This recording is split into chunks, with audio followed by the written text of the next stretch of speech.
الحمد لله رب العالمين والصلاة والسلام على رسوله الكريم وعلى آله وصحبه أجمعين وعلى من تبعهم بإحسان إلى يوم الدين ما بعد.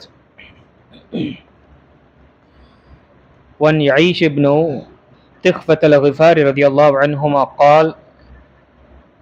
قال أبي بينما أنا مضطجع في المسجد على بطني إذا رجل يحركني برجلي وقال إن هذه ضجعة يبغضها الله قال فنظرت فإذا رسول الله صلى الله عليه وسلم رواه أبو داود بإسناد صحيح.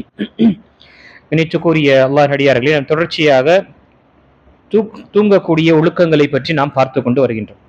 இன்று பார்க்கக்கூடிய ஹதீஸ் அபுதாபில் வரக்கூடிய சஹீஹான ஹதீஸ். நபி ஸல்லல்லாஹு அலைஹி யஈஷ் இப்னு திக்ஃபர் கிஃபாரி ரலியல்லாஹு அன்ஹு அவர்கள் அறிவிக்கின்றார்கள், என்னுடைய தகப்பனார் திக்ஃபா அவர்கள் கூறினார்கள், நான் பள்ளிவாசலில் குப்புற படுத்திருந்தேன்.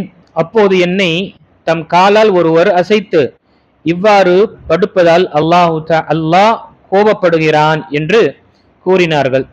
நான் விழித்து யார் என்று பார்த்தேன். அங்கு நபிகள் நாயகம் ஸல்லல்லாஹு அலைஹி வஸல்லம் அவர்கள் இருந்தார்கள். இங்கு இன்னொரு ஆதாபையும் ஒழுக்கங்களையும் சொல்லி தரப்படுகின்றது. நாம் தூங்கும் பொழுது நாம் குப்புற தூங்குவது என்பது, வயிற்றை பூமியில் வைத்த நிலையில் தூங்குவது என்பது வெறுக்கத்தக்கதாக இருக்கின்றது. நபி ஸல்லல்லாஹு அலைஹி வஸல்லம் இதை வெறுத்திருக்கின்றார்கள், தடுத்திருக்கின்றார்கள். இதே போல ஒரு சம்பவம் அபூ ஹுரைரா ரலியல்லாஹு அன்ஹு அவர்களுக்கும் ஏற்பட்டன. அபூ ஹுரைரா ரலியல்லாஹு அன்ஹு அடுத்த ஹதீஸ் வரக்கூடியது. நபி ஸல்லல்லாஹு அலைஹி வஸல்லம் கூறினார்கள், ஒருவர் ஒரு இடத்தில் அமர்ந்து அந்த இடத்தில் அல்லாஹ்வை நினைவு கூறவில்லையானால் அவருக்கு அல்லாஹ்விடமிருந்து இழப்பு ஏற்படும். மேலும் அல்லாஹ்வை நினைவு கூறாமல் ஒருவர் படுத்தால் அவருக்கும் அல்லாஹ்விடமிருந்து இழப்பு ஏற்படும். இதுவும் அபூதாபில் வரக்கூடிய சஹீஹான ஹதீஸ். முதல் ஹதீஸில் நாம் பார்த்த விஷயம், இந்த சம்பவம் திக்ஃபா சஹாபி என்று சொல்லக்கூடிய அவர்களுக்கும் ஏற்பட்டது. அதே போல அபூ ஹுரைரா ரலியல்லாஹு அன்ஹுடைய ஹதீஸும், குறிப்பாக அபூதல் கிஃபார் ரலியல்லாஹு அவர்களுக்கும் இந்த சம்பவம் ஏற்பட்டது. அதுவும் நமக்கு நசாயி மற்றும் இப்னு மாஜால வரக்கூடிய ஹதீஸ்ல நபி ஸல்லல்லாஹு அலைஹி வஸல்லம் உடைய சம்பவம் ஏற்படுது. இவங்க குப்புற படுத்து கொண்டிருந்தார்கள்.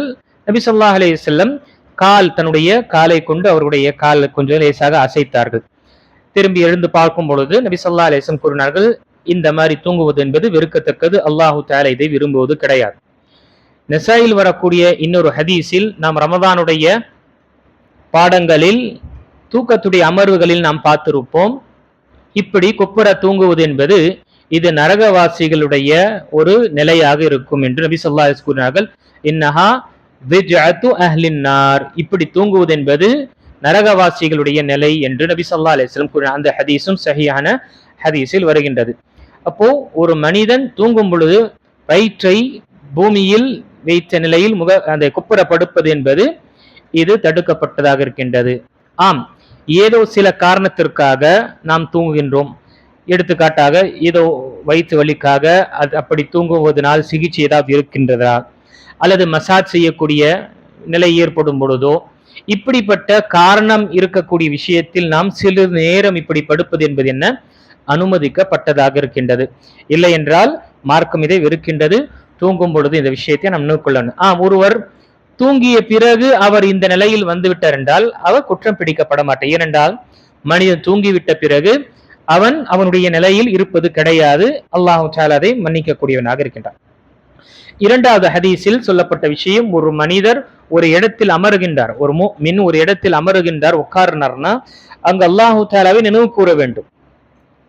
அதே போல ஒருவர் படுக்கின்றார் என்றாலும் அல்லாஹ் தஆலாவை நினைவு கூற வேண்டும். அப்போ ஒரு மனிதன், ஒரு முஃமினுடைய வாழ்க்கை எப்படி இருக்க வேண்டும், எந்நேரமும் அல்லாஹ் தஆலாவுடைய நினைப்பில் இருப்பது அவன் அமைத்துக் கொள்ள வேண்டும். என்ன அர்த்தம்? எந்நேரமும் அல்லாஹ் தஆலாவுடைய நினைப்பு வைப்பது என்பது என்ன அர்த்தம்? நாம உட்காரும் பொழுதும் சரி, படுக்கும் பொழுதும் சரி, சாப்பிடும் பொழுதும் சரி, தூங்கும் பொழுதும் சரி, அல்லாஹ் தஆலாவுடைய நினைப்பு நமக்கு எப்பொழுதும் இருக்க வேண்டும். அல்லாஹ் எனக்கு இந்த வாய்ப்பை கொடுத்திருக்கிறான்.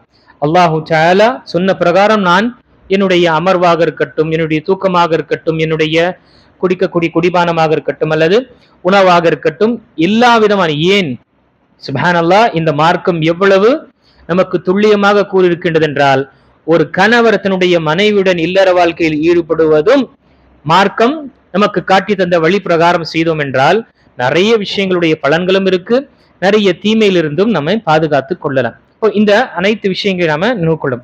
இப்போ இங்கு இழப்பு ஏற்படும், சிராத்துன் என்று வருகின்றது ஹதீஸ்ல வார்த்தை, இழப்பு ஏற்படும். இன்னொரு ஹதீஸில் வரக்கூடிய வார்த்தை ஹசாரா, நஷ்டம் ஏற்படும்.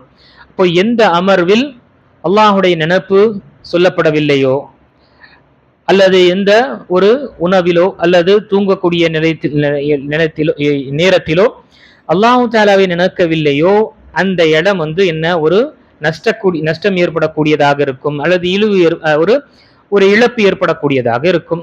இன்னொரு ஹதீஸில், திருமிதில் வரக்கூடிய ஹதீஸில் நபி ஸல்லல்லாஹு அலைஹி வஸல்லம் கூறினார்கள், எந்த ஒரு அமர்வு அல்லாஹ்வை புகழவில்லையோ, ஒரு அமர்வு நம்ம சேர்றோம், ஒரு மஷவராவுக்காக ஆலோசனைக்காக வீட்டுல நம்ம சேர்றோம், அல்லது ஏதோ ஒரு விஷயத்திற்காக நம்ம ஒன்று கூடி ஏதாவது ஒரு ஆலோசனை நம்ம எடுக்கும் பொழுது அங்கு முதல் அல்லாஹ்வை புகழணும், இரண்டாவது நபி ஸல்லல்லாஹு அலைஹி வஸல்லம் மீது ஸலவாத் ஓதிவிட்டு அதற்கு பிறகு நம்முடைய காரியங்களை நாம ஆரம்பித்தோம் என்றால் அதுல ஹைர் இருக்கு. இல்லை, ஒரு அவையில் இப்படி சொல்லப்படவில்லை என்றால் அந்த அவை அல்லாஹுடைய பார்வையில் என்ன ஒரு குற்றம் செய்தது என்ற ஒரு நிலை ஏற்படும்.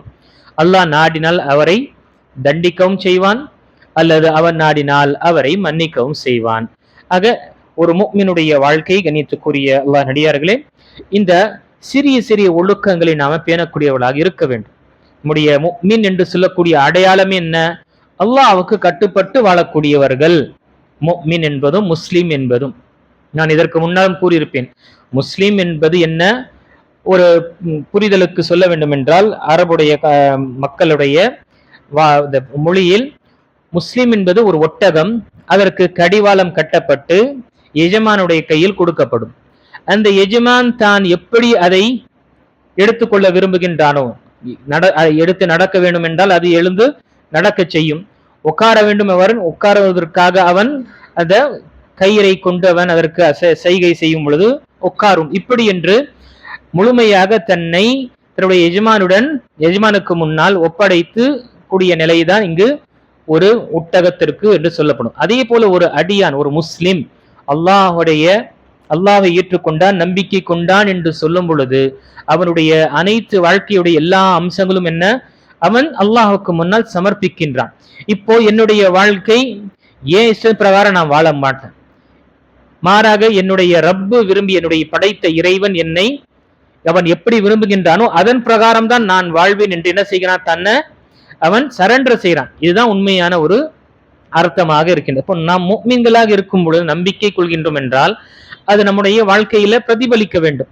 ஒண்ணுமே பிரதிபலிப்போம், இதில் எந்த ஒரு பிராக்டிகலான ஒரு வாழ்க்கை இல்லை என்றால் வெறும் வாய்ப்பேச்சு தான், கலிமாவை சொல்லிவிட்டோம், அல்லது முஸ்லிம் என்று இருப்பது ஒரு வாய்ப்பேச்சாக தான் இருக்கும். உண்மையான ஒரு நிலை என்ன, அல்லாஹுக்கு கட்டுப்பட்ட வாழ்க்கை வாழ்வது. அது எல்லா விதமான துறையிலும், நம்முடைய உண்ணக்கூடிய உணவாக இருக்கட்டும், குடிபானமாக இருக்கட்டும், உறங்கக்கூடியதாக இருக்கட்டும், உடுத்தக்கூடியதாக இருக்கட்டும், எல்லா விஷயத்திலும் மார்க்கம் சொன்ன பிரகாரம் செய்வதற்காக நாம் முயற்சி செய்ய வேண்டும். ஆக இந்த சின்ன சின்ன ஹதீசுகளை நம்ம கற்றுக்கொள்கின்றோம். நாம் மட்டுமல்லாமல் நம்முடைய குழந்தைகளுக்கும் இந்த விஷயத்தை நினைவுபடுத்த வேண்டும். இந்த உறக்கத்துடைய தூக்கத்துடைய ஆதாபங்கள் பார்க்கும் பொழுது நபி ஸல்லல்லாஹு அலைஹி வஸல்லம் இரவு தூங்கும் பொழுது ஒது செய்யக்கூடியவர்களாக இருந்தார்கள். அதிகமாக ஒது செய்து விட்டு தான் தூங்குவோம். இப்போ நம்முடைய வாழ்க்கையில அது கொண்டு வரணும் இல்லையா? இன்ஷா அல்லாஹ் நான் இந்த ஒதுவுடைய அமலை செய்துவிட்டு தூங்குவேன். அடுத்ததாக நபி ஸல்லல்லாஹு அலைஹி வஸல்லம் வலதுபுறம் தூங்குவார்கள் என்று ஹதீஸில் நாம பார்த்தோம். நம்முடைய தூக்கம் என்ன செய்யணும், தூங்கும் பொழுது ஆரம்பிக்கும் பொழுது நாம் வலது கரத்தில் தூங்க வேண்டும் என்று நம்ம முயற்சி செய்ய வேண்டும். மூன்றாம் நபி ஸல்லல்லாஹு அலைஹி வஸல்லம் தூங்கும் பொழுது தன்னுடைய வலது கரத்தை தன்னுடைய வலது கன்னத்தில் வைத்து தூங்குவார்கள் என்று பார்த்தோம். அப்படியே நம்முடைய வாழ்க்கையில கொண்டு வர வேண்டும். அதே போல நபி ஸல்லல்லாஹு அலைஹி வஸல்லம் இந்த ஹதீஸ்ல நாம் பார்த்தோம், குப்புற படுப்பது நபி ஸல்லல்லாஹு அலைஹி வஸல்லம் படுப்பதை நபி ஸல்லல்லாஹு அலைஹி வஸல்லம் வெறுத்தார்கள். பிறகு அல்லாஹ் இதை வெறுக்கின்றான் என்றும் கூறினார்கள். சில விஷயங்களையும் தண்டனையும் நபி ஸல்லல்லாஹு அலைஹி வஸல்லம் கூறியிருக்கின்றார்கள். இது நரகவாசிகளுடைய ஒரு நிலையாக இருக்கின்றது, இது நல்லது கிடையாது என்று. அதை விட்டு நாம தவிர்த்து கொள்ள வேண்டும். ஆனா நம்முடைய இல்லைக்கு அப்பாற்பட்டது, நம்முடைய சுயநலவுக்கு அப்பாற்பட்டு இந்த விஷயங்கள் இது நமக்கு புற தூங்கி விட்டோம் என்றால் அல்லாஹ் மன்னிக்க கூடியவனாக இருப்பான். அல்லது ஏதோ ஒரு சிகிச்சைக்காக அல்லது வயிறு மிகவும் வலி இருக்குது, அதனால சிகிச்சைக்காக செய்கின்றோம் என்றால் அல்லாஹு தஆலா அந்த நிலையை அறியக்கூடியவனாக இருக்கின்றான். ஆக நாம் இந்த விஷயத்தை நினைவு கொள்ள வேண்டும். அல்லாஹு தஆலா சொல்லக்கூடியவனுக்கும் கேட்கக்கூடிய அனைவர்களுக்கும் கேட்ட இந்த ஹதீசுகள் பிரகாரம் நம்முடைய உறக்கத்தை நாம் அமைத்துக் கொள்ளக்கூடியவர்களாக அல்லாஹ் ஆக்கியல்வானாக. ஆமீன். வாஹிரு தஅவானா அல்ஹம்துலில்லாஹி ரப்பில் ஆலமீன்.